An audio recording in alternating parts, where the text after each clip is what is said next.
What is going on, guys? Welcome back to the channel, and after about 2 or 3 weeks of trying to get some gameplay on ENDOR, I finally managed to get some footage. So today we're going to be finishing off the ENDOR map guide by covering the defending side. Now, I played nearly every day for a couple of weeks and I was really struggling to find a game on ENDOR, and when I did, we would end up winning in the first phase.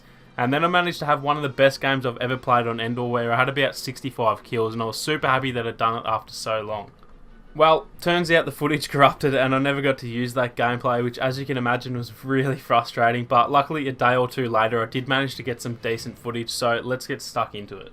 Now, if you are wondering why some of the footage is on the foggy variant and some of it's on the day or night variant, that's because I went through all my older footage and realised some of this footage is probably better for explaining these tips rather than using the footage that was all from the same game. So anyway, as the Empire, you're going to have 3 objectives to defend in the first phase. You'll have the Walker Bay, which is usually the last one to get taken out since it's the closest to your spawn, although it can still be really hard to defend at times. Then you'll have the Fueling Station, which is a lot harder to defend since the enemy has a pretty decent high ground advantage for this one, and a lot of people seem to attack this one from the start of the round. And then the last objective is in the Computer Station, which is inside the base here, and if your team works well together, then sometimes you can win the game in the first phase, because this one can be super hard to take for the rebels. So for this first phase, you can pretty much use any class that you feel comfortable with, since the map is really well rounded. And straight off the bat, I like to come over to this left side of the map and set up a turret if I'm playing as an officer or a heavy. Putting the turret down here covers the cliff face from any enemies that are pushing the Walker Bay early on, and you'll see here why it's a huge advantage to set down a turret before pushing into the Computer Station. Once the turret's set up, I usually push into the Computer Station, but you can see on the minimap my turret spotted an enemy on the cliff above me, which has put him on the map, so all I had to do was turn around and finish off the turret's work before he managed to take out the Walker Bay objective. Now, that's one tip that applies to all game modes and maps, which is to always keep an eye on your minimap. I don't know how many times a situation like that has happened because I've managed to keep an eye on the map, and I feel like a lot of people definitely don't pay enough attention to their map, so make sure to try and keep an eye on it at all times throughout the game. Now, once you're in the Computer Station, it's pretty self-explanatory, so I won't spend too much time on it. There's only 2 entries from their spawn site into this room, so pretty much just lock both of those entryways down and there's no way they'll get in. But also just remember to watch from the back too, in case they do manage to sneak over the top. This is definitely the main objective you want to focus on, because like I said, if you can lock this one down from the start, then it can be nearly impossible for the rebels to take, so you really don't need to focus on the other objectives at all if you have this one on lockdown. Now, if you do manage to get it locked down, rather than defending the 2 other objectives, your best bet is actually to try and climb up this log and eventually onto the top of the hill above the Computer Station to stop the rebels from advancing over the cliff. Once you do get up, climb up this little part of the hill and you can get yourself into a really good spot to stop the flow of the enemies, and most of the time no one's going to expect you to be up here, so you can go on some pretty mean kill streaks as long as you don't stay in the same place. The advantage of defending this area rather than defending the objectives is that you almost spawn trap the rebels from here, and even if they do kill you, then you're going to have much more time to respawn and get back to the objectives before they have a chance to take them out.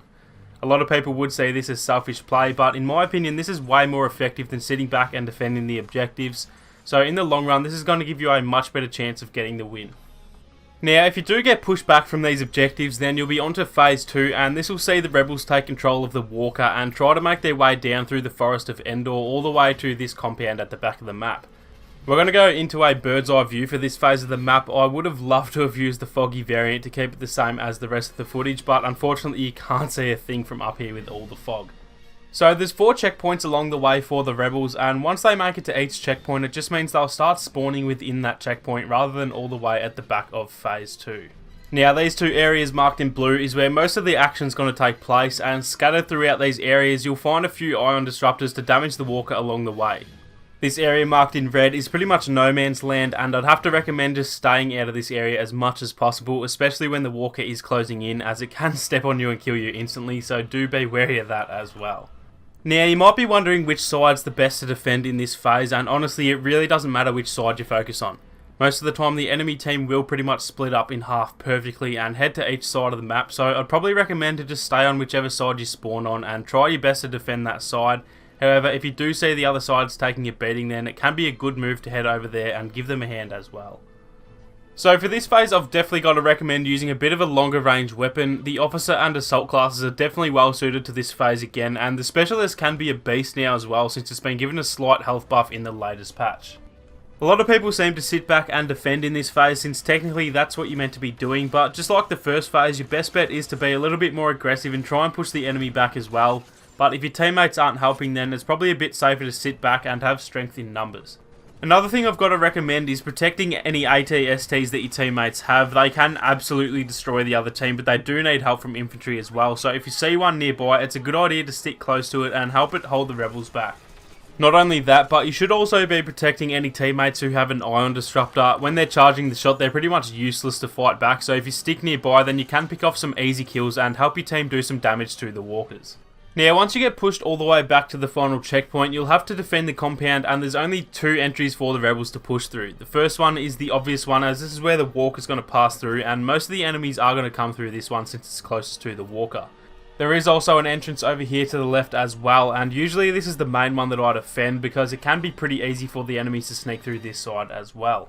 Now, this last checkpoint is probably the easiest when it comes to damaging the walker. There's so many places to hide and fire off the ion disruptor, and you're usually way more protected in here due to all the buildings, so this is a point when you want to push really hard and try to finish off the walker before they push you back into the last phase.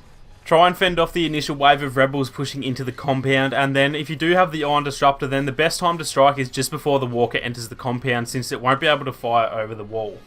Hopefully your teammates can give you a bit of backup, but since you're so close to the walker at this point, it's going to fire off fairly quickly, and you should be able to deal some damage as well as gaining some easy battle points at the same time. Now, if they do manage to push you back, then you'll be on to the third and final phase of this map, and I'm not going to lie, this can get absolutely hectic, which is usually a lot of fun, but sometimes it can be pretty stressful as well. It all takes place in this large room here, and with 40 players in this small space, I'm sure you can imagine just how crammed it can get from time to time.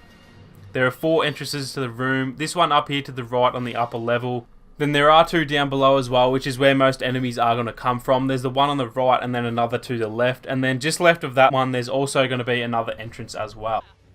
So this last phase is really self-explanatory. I'd have to recommend either the officer or heavy class, or if you do have enough for a hero, then I'd definitely have to recommend either Phasma or Iden Versio for this last phase of the map. You pretty much just need to focus on these 2 main entrances, as this is where most of the enemies are going to come from, but keep an eye on the other entrances as well, especially if there's no other teammates watching the doors. You pretty much just want to spam your blasters and explosives to try and hold the enemies out of the room as much as possible, and really there's not all that much else to it. Once you're in this area, you'll know exactly what needs to be done, and it just comes down to which team pushes the hardest. So that's going to be it for the ENDOR map guide, guys. Sorry this one took so long to edit. I didn't expect it to take so long to get some gameplay, but now that this one's out of the way, hopefully I can smash out some more map guides a little quicker for you guys. If you have any requests for any maps that you want me to cover next, make sure to leave a comment down below and let me know. At this point, I haven't actually decided which map I'm going to be doing next, so I'll definitely look into doing the most requested one in the comments. If you're new to the channel, then feel free to subscribe for more Battlefront 2 guide videos, and make sure to turn on your notifications so you don't miss out on anything else. Thank you guys so much for watching, and I'll see you all in the next one.